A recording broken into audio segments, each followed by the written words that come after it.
Hello and welcome to PH Biology. Today's explainer is phenotype, the observable characteristic that results from your genotype. By the end of this video, you'll know how genotype maps to phenotype, why dominant alleles show up so often, and where environment fits in. Phenotype is the observable characteristic an organism shows as a result of its genotype, and sometimes the environment. Dominant alleles produce their phenotype with just one copy. Recessive alleles only produce theirs when present in two copies, homozygous recessive. Different genotypes can give the same phenotype.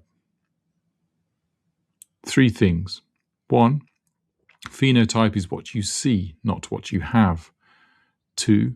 For a gene with one dominant and one recessive allele, there are only two possible phenotypes, but three possible genotypes.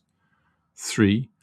For traits like height or skin color, the environment also affects the phenotype, not just the genes.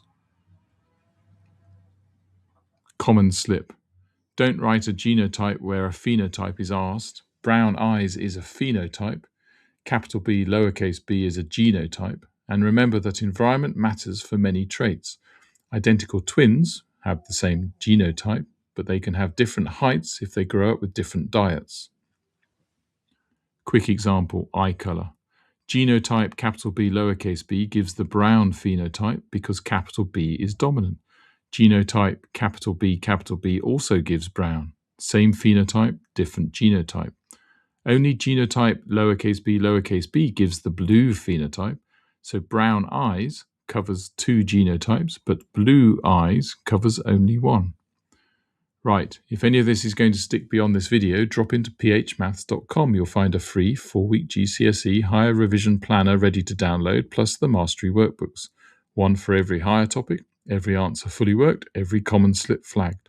Simple explanations, serious results. See you next video.